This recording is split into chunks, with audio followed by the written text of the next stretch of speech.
Okay, so as we record this podcast early Thursday afternoon, we are still waiting for anything official from the mayor's office about the Seattle police chief, Shon Barnes.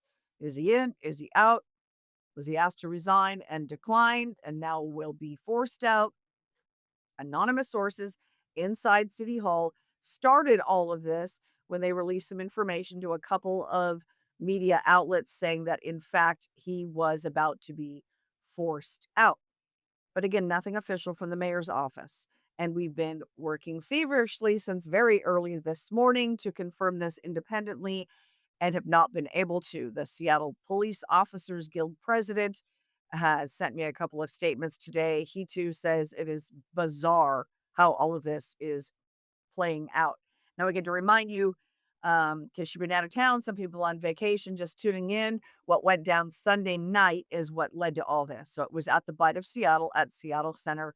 We had a mass shooting. We had a 15-year-old and a 19-year-old who opened fire on one another. The 15-year-old uninjured, he's in custody. The 19-year-old was shot and killed.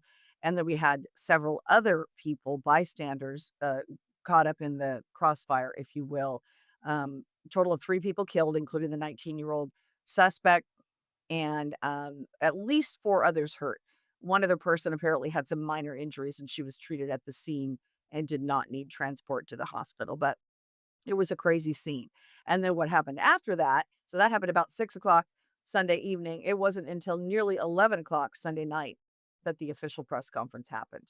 And there was not, I should say, a great deal number of members of the media who were very displeased.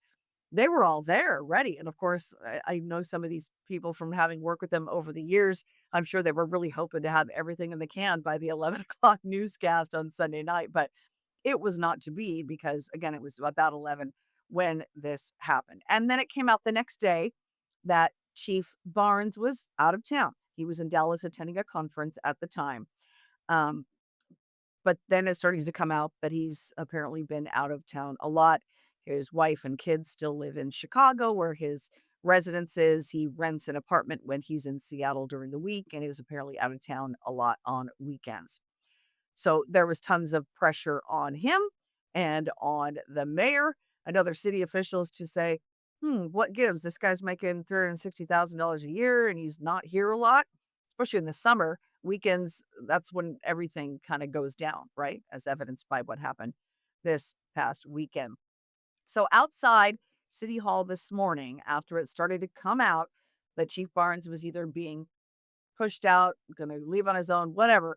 There were members of the Black community, some prominent, members of the Black community, the NAACP, the Urban League of Metropolitan Seattle, with a group called 100 Black Parents that all showed up outside City Hall because they were mad.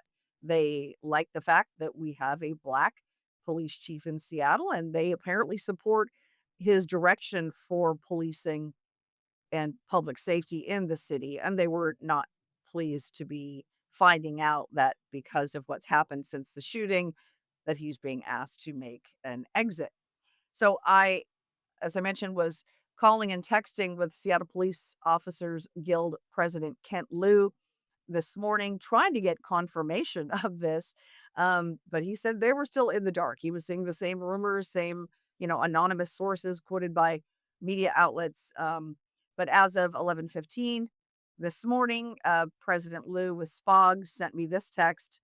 He says, nothing official. This is ridiculous, but this is coming from the same mayor's office that couldn't hold a timely press conference on Sunday. The mayor's office is just going to attract more heat over this. So, my colleague who covers the city of Seattle for the Center Square Washington, Randy Diamond, spent the entire morning, and he's still there now, in Seattle at City Hall trying to get things figured out.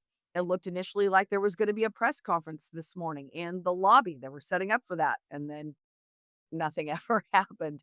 And then some members of city council started coming out. And Randy was able to get an interview with one of the Seattle City Council members who was not pleased that they were not consulted about how this would all go down. We heard rumors yesterday and we do not have confirmation. The public doesn't have confirmation. We need to know in either direction whether it's her intent to keep the chief or not.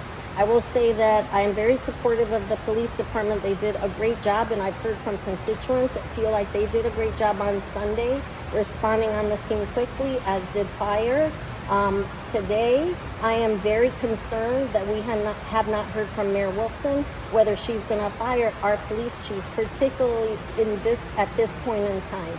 And I will also say that it's my understanding that our crime numbers have decreased since the chief has been here, and so I don't know the reason or the rationale for why she would fire him if she is going to fire him, but either way, we need to know. It is unacceptable for this amount of time to occur without confirmation from her office as to whether or not we indeed are going to have Chief Barnes as our police chief, or what the plan is if he's not going to be.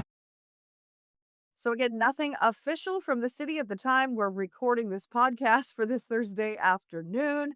I would think by this evening something will be official. It's very bizarre how this is all played out, and frankly, kind of an embarrassment on the mayor's office from the people that have been texting and emailing me today saying they really can't believe how this is playing out.